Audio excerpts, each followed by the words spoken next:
This is the Fifth Estate Winning Headlines, your media police post. In this segment, we summarize some of the headlines that you might have missed this morning, and we take a look at the political pieces we call cartoons in this country. Today is the 17th of September 2020, and I am DM. I'm JM. And I am GK. In case you missed the headlines, here they are. In the Daily Nation, tough times for learners and teachers. In the Standard, Raila son shock verdict on ODM. And in the Star, tough COVID-19 rules in schools reopening plan. May we begin with the Standard? I want to know what's happening in ODM. Yes, what did Raila Jr. say? Well, this the article or the headline is actually based on a tweet that Raila Jr., who's Raila's son, as the name infers, put out, and I'll read it in part. We're not just about private jets and slay queens whilst abusing rival politicians. We have a development agenda clearly outlined in our manifesto. So Raila Jr. obviously tweeted this tweet in a moment of reflection. He was reflecting about the party. Ironically, on the 9th of July, Joho and Junet flew to see Raila Jr.'s father in a luxurious private jet. Yes, you know? That's when the photos went viral of them going. Yes. That was the context. Yes. I don't know if that was the Perhaps. context, but I'm mentioning that because, of course, that was a display of opulence and private jets. Yes, That's yes. right. However, soon after putting out that tweet, he retracted it, saying, as an ordinary ODM member, my views are my own and not of those of the party. I'm grateful to ODM for allowing democratic space in which different views and opinions are expressed. And he also said that but the first tweet was not directed to anybody in particular. So it sounds like somebody pulled his ear after that. But I don't think he should have reneged. He has every right to reflect on something as important as leadership. And I mean, ODM is one of the biggest parties in the country, and one of the oldest, seeing as parties are very fickle. I did like that he asked them to find their way back to basics, because I think the current state of politics is so confused, so contested, so chaotic. And people are abusing people's mothers and lots of sideshows, and maybe he's asking guys to go back to the basics. We have a 3-part criteria that we will use to break down the headlines. We will ask ourselves, is it topical or speculative? Is it repetitive or groundbreaking? And is it thoughtful or just plain lazy? Was it as shocking as we thought, this verdict? Not quite. I think the headline is misleading. A headline from a tweet. Can we toss the Standard, actually? Immediately. Let's move to Daily Nation and Star, who are both talking about schools. So the context is that Magoha came out and gave some, green light to schools, saying if you meet our guidelines, you will be able to open sooner than January 2021, which I think is welcomed. And so they say that if any cases are to occur of COVID-19 in schools, you are shut down. So, and the schools will be shut down on a case-by-case basis. It won't be a blanket shutdown. There will, requirements such as isolation rooms, a qualified nurse. They're banning all the fun things that we would do in school. No longer there. There's no sports, music, inter-school competitions, no drama, things that can sort of increase the rate of infection. So I think it's a green light. It's looking good. I don't know. There's some school heads have come out and said that they may not feel as prepared to meet those guidelines. For instance, some schools are required, boarding schools are required to have 20 liters a day per child catered for, as well as 5 liters a day for scholars to provide for soap and washing of hands. Some schools access to water, things like that. Those will prove to be and difficult. some of those schools might also be, especially the private ones, behind on their bills because they haven't been receiving school fees. The good thing is that for those who are washing, their boarding houses and classes, they don't have to do that. They don't have to do that. This is a silver lining, because now the guidelines require that adults are hired to dressed in full PPE, and those are the guys who will do the cleaning. So there's a silver lining. And I think you're very right in saying that it's quite sad that some of the extracurricular if you can call them that, aspects of school are being totally cancelled. Because you see in other countries, they're coming up with innovative ways to still have the children engage in sports, engage in play, in music and other things that are not in the core curricula. However, if we're to be realistic, it would be quite unfair to ask a lot of those schools where they're already understaffed or they don't have the resources to then incorporate innovative ways of doing those extracurricular things. So it is what it is, I suppose. I'm looking forward to seeing how CS Magoha will execute this one. It's a Herculean task. He can't police everybody, and so I think just about every principal and then the other supervisory staff from the Ministry of Education will have to sort of just be on the ground and make sure that the guidelines are being followed. But depending on how successfully he executes this one, I think maybe that could signal that he is ready to be president. Ready to take on bigger responsibilities. Okay, guys. So between the Daily Nation, tough times for learners and teachers, and the Star, tough COVID-19 rules in schools reopening plan, who do we give it to? I like the Star. So giving us some insight. It's a little long. We'll give them that, but it promises to lift the veil of ignorance, and it does. Star. So let's give it to the Star. Gives us our winning headline. Onto the political pieces that we call cartoons in this country, where we also have a 3-part criteria that we will use. We ask ourselves, is it humorous or dry? Is it satirical or pessimistic? And is it effective or just plain lazy? The Standard didn't have a cartoon yet again, but we can do the Daily Nation. Yes, so today's cartoon is of a door locked with 2 padlocks with a sign that reads count, closed until further notice. And so the cartoon depicts how counties are shutting down due to a lack of funding from the national government. And it further plays at how this could be due to the country being closed down, economically as well. We know that the different agencies of government have not collected as much money. Revenue, apparently. And then there's now the revenue sharing stalemate. Which breaking news today is that the Senate has reached an agreement. So so that's good news, because then revenue can begin to be allocated and the services in the counties can then be reinstated. I like your commentary, but Dula's cartoon is very boring. It really is. We're literally staring at a door. Yes, with 2 padlocks. But I do like Ozon's. He has a caricature there of Wycliffe Oparanya holding Wanjiku as a patient, being held hostage there. And held to her head is a temperature gun, and the temperature gun is written shut down. And the caption there is, your money or else Wanjiku gets it. It's the same thing. This governor Wycliffe Oparanya has a great looking face for villain. Oh yeah? Villainous face. Really? That's what you were going to say? He has had, the cartoonist here has had to do very little work to make him look like a villain. Like this, right? Interesting. Well, very nice caricature. And now that the stalemate is sort of lifting and money is going to flow down to the countries, hopefully Wanjiku will not be held hostage much longer. And won't have, Yes. Can we give Ozon our winning cartoon? I think so, naturally. So I'll toss the Nation. There you have it. Star gives us our winning cartoon. And now for our final thought, but before we get there, please remember to subscribe to our YouTube channel. And now our final thought. Today we are inspired by the book Thomas Sankara Speaks by Thomas Sankara himself.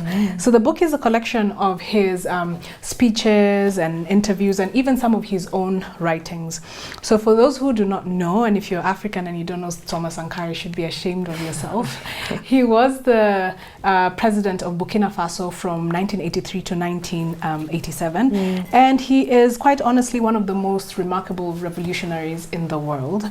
He instituted radical changes in the country, including changing the name of the country from Upper Volta to Burkina Faso. And Burkina Faso means the land of the upright people. So the Burkinabe people are uncorruptible or incorruptible. Is that a word even? So a lot of his policies were anti-imperialist. He's one of the very few African countries that rejected the patronage or foreign aid from Western countries. And even more importantly, he built the country from within. It was the peasants in the country, the women, the children, and well, not the children, the youth, who were mobilized to do literacy drives, immunization drives, to sink wells, to plant trees. I think he planted 10 million trees during his tenure. So he was quite a remarkable man. And I think that this book is very apt, and it should be mandatory reading for every Kenyan and every African, because it's very inspirational.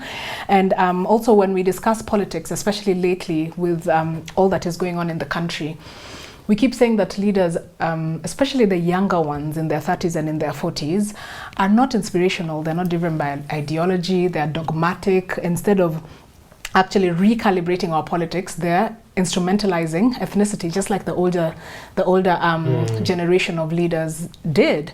But also, if you think about it, we as the people perhaps are failing because we are not educating ourselves about how a young and visionary leader should look like. So it's like we want something, but we don't know how that thing looks like. We haven't visualized it. That's why this book, as I was saying before, is a must read. And the picture that Thomas Sankara paints for us in this book is a young leader with depth. You read this book and you see what depth looks like. In the speeches in the book, you'll see how Sankara articulated, for instance, the intersection between class and identity, and he crystallized so brilliantly and clearly issues, because he based his thinking on actual scholarship. This is a man who was reading books. He was reading The Pitfalls of National Consciousness by Frantz Fanon. He was a student of Marx from beginning to the end. So he helped birth and build a nation with clarity of thought and with intellect. The young leaders that we have today, guys, they don't really sound like they read anything except SMSs and billboards when they're driving down the road. And this is why their speeches could never be published into a book like Thomas Sankara's, because the only nuances they have is Tibim and Warembo Mwa. So I do want to, can I dedicate this book? I want to dedicate this book to two young leaders, my MP, Nelson Koech, and Senator Aaron Cheriot, because I believe they are future Sankaras. They have the brains. If you've had them speaking also, they have the oratory. But unfortunately, they're in a very hectic political camp that has been very verbally chaotic lately. Verbally chaotic. So please read the book, gentlemen. Verbally chaotic, full of empty rhetoric, and so on and so forth. Now, one of the things that Sankara told us is that we should dare to invent the future. And I'll give 3 key insights from an interview that he did with a Swiss reporter in the 1980s by the name Jean-Philippe Rapp. And so in that interview, he really is able to tell us what his thinking, his ideology is. The first thing he says is that nation building comes at a cost. It comes at a sacrifice. People have to sacrifice at an individual level, at a collective level as a nation. And the 5 years that he was in power, that is precisely what he did. There's a lot of sacrifices that had to be made. A lot of capital was foregone, to build the country, just so that they could remain steadfast to the path that they had set out for themselves. In nation building. The second thing is the fight for independence from the international capitalist system, and what he calls imperialism. And the third is, it's a challenge to all of us as human beings to live every day as though it's going to be our last, and so that when you finally die, you die having emptied everything that you had wanted to accomplish. And so I'll give you just 2 or 3 snippets from the interview. So Jean-Philippe asks him, given your situation as a country, if a bigger power withdraws its aid, wouldn't this cause serious problems? And he says, this is why we must fight imperialism and everything connected with it. From imperialism's point of view, it's more important to dominate us culturally than militarily. Cultural domination is more flexible, effective, and it's even less costly. And then he says, this is why we say that to overthrow the Burkinabe regime, you didn't need to bring in heavy armed mercenaries. You just needed to forbid the importation of champagne, of lipstick, and of nail polish. And there he was attacking the bourgeoisie and saying that only the bourgeoisie were convinced that they could not live without some of those luxuries. And this is the sacrifice I was talking about, the things that you have to forgo in the short term so that you can put your money into building infrastructure and what have you. And then the last question, aren't you ever afraid that tomorrow all of it could be over? And here the interviewer was asking him about the revolutionary nature of the government, the way he was uprooting the previous economic system and installing a new one. And he says, no, that kind of fear I don't have. I've told myself, either I'll finish up an old man somewhere in a library reading books, or I'll meet a violent death. Which he did. Since we have so many enemies. The thing he says he feared the most was failure. Failure of not doing enough and not living up to his potential. And then finally he says, you cannot carry out fundamental change without a certain kind of madness. In our case, it comes from nonconformity, the courage to turn their backs on the old formulas, and the courage to invent the future. We must invent the future. Yeah, powerful words. I really enjoyed this book, and what came out to me was he was really keen on raising the consciousness of the people of Burkina Faso, so much so that in his national conference of the Committee for the Defense of the Revolution in 1986, they did a reflection, which many revolutionaries they don't tend to do that. And so he said, listen, we're going in the spirit of criticism and self-criticism. We're going to examine the work that we have done in 2.5 years. And this is the principle of victory itself. Now he says, we need to be able to look inward. We need to be able to see where we have struggled, what we have done wrong. And he says only revolutions that are willing to question themselves, only revolutions are willing to draw critical balance sheets of their struggle to see where they've really, not done well and where they can improve. And this is important for leadership, the feedback loop. How do you move forward without knowing where you've sort of hit snags? And he said that quality begins with accepting the truth. Let's look at our weaknesses. Let's become aware of them, and let's pledge to improve ourselves. As leaders and revolutionaries, you must always distinguish yourself. So here he was even pointing to officers, saying you can't have shoddy officers, they can't be messy. Those are a reflection of what is going on inside you as well. And the other thing that he said in the speech of 1986 was banish empty slogans. So what you were saying, DM, about Tibim and empty rhetoric. And he said that this committee was here to raise consciousness, to act and to produce. And so he came up with a slogan that he liked, which was 2 million tons of grain, a call to action. And he said that, Burkina Faso produces enough food to feed itself.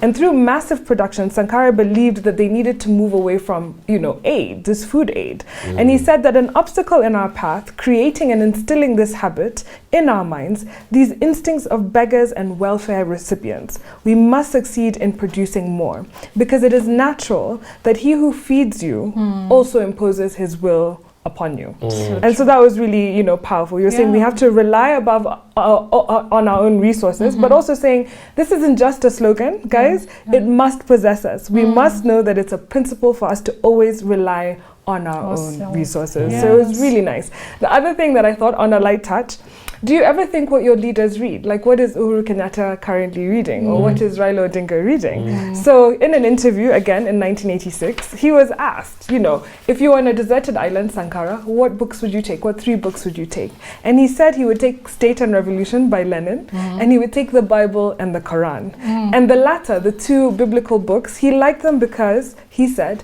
it allows us to synthesize what people thought in the past and what they continue to think in time and space, because people have used this as a reference book over time, which I really liked. And then when he was asked, do you have a library? He said, absolutely not. He said, my books are in a trunk. Now this is interesting. He says libraries are dangerous because it betrays. He says, I never make notes in a book or underline passages because that's where you reveal the most about yourself.